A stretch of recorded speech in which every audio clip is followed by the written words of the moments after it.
To Sameera kitchen recipe. మీరు అందరు బాగుందని మనస్ఫూర్తి కొను. ఈ రోజు అయితే నేను మిరపకాయల బజ్జీ చెప్పుతాను. చాలా టేస్ట్గా బాగుంటాయండి. చాలామంది బయట నుంచి తెచ్చుకుంటారు. ప్లేట్ 30-20 దొరుకుతాయండి.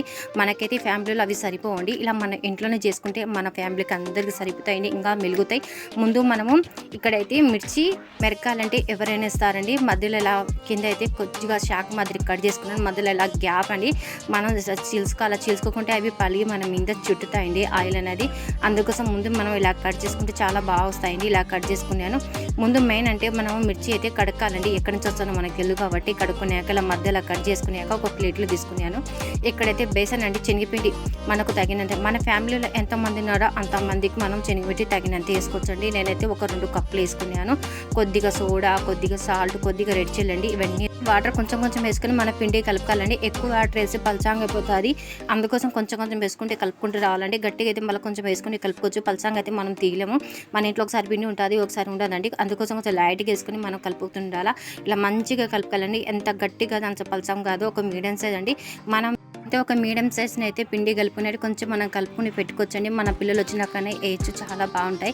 పిండి ఉబ్బి ఇంకా చాలా మంచిగా అవుతాయండి. మన ఫ్యామిలీ అయితే అందరికీ సరిపోతాయి.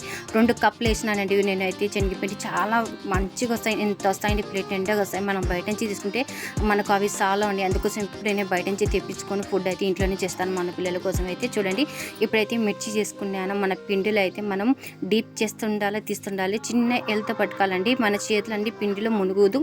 చూడండి, నేనైతే దాన్ని తొడమేకు పట్టుకొని వేసుకుంటూ వస్తున్నానండి. ఇలా వేసుకుంటూ రావాలని డీప్ చేస్తుండాలా, మనం ఆయిల్ వేస్తుండాలి. చాలా బాగా వస్తాయండి. ఒక్కొక్కటి మన కడాయిలో ఎన్ని పడతాయో అన్ని వేసుకోవచ్చండి. చాలా టేస్ట్గా ఉంటాయి. ఇవన్నీ మనం సిమ్లో ఫ్రై చేసుకోవాలండి. ఎందుకంటే హైలో పెడితే ఇవన్నీ కాలిపోతాయి పైనుంచి, కింద అయితే చాలా పచ్చిగా ఉంటాయండి. అందుకోసం సిమ్లో మనం ఫ్రై చేసుకుంటే లోపల కూడా చాలా మంచిగా కుక్ అయిపోతాయి.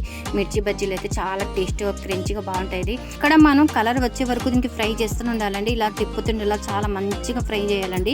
చాలా టేస్ట్గా చాలా బాగుంటాయండి. ఎలా మనం బయట నుంచి హోటల్ నుంచి తింటామో దానికన్నా టేస్ట్ క్రంచి చాలా బాగుంటాయండి. దీంట్లో అయితే కొద్దిగా ఆనియన్, కరివేపాకు, పుదీనా ఇవన్నీ కట్ చేసుకొని నిలువుగా మనం పోసుకుని దీంట్లో అన్ని ఫుల్ పుదీనా, కరివేపాకు, ఆనియన్ అని మధ్యలో పెట్టుకుని తింటే చాలా బాగా టేస్ట్గా ఉంటుందండి. చూడండి, అన్నీ మంచిగా ఫ్రై చేసుకున్నాను. ఇప్పుడైతే నేను తీసుకుంటున్నాను అండి ఒక ప్లేట్లో. మన ఆయిల్ కారిపోవాలంటే ఒక జల్లెడ పెట్టుకుని జల్లెడ వేసుకుంటే ఆయిల్ ఉండి ఆయిల్ కూడా కింద మనకు వచ్చేస్తుంది. దీంట్లో అయితే ఆయిల్ చాలా తక్కువ ఖర్చు అవుతుంది, ఏం ఎక్కువ ఖర్చు కాదు. 0 ఆయిల్ ఖర్చు అవుతుంది. మీరు కూడా నాకు ట్రై చేసిన ఒక కామెంట్లో చెప్పండి మిర్చి బజ్జీ ఎట్లుందో. వీడియో నచ్చిందో లైక్ చేయండి, షేర్ చేయండి, సబ్స్క్రైబ్ చేయండి.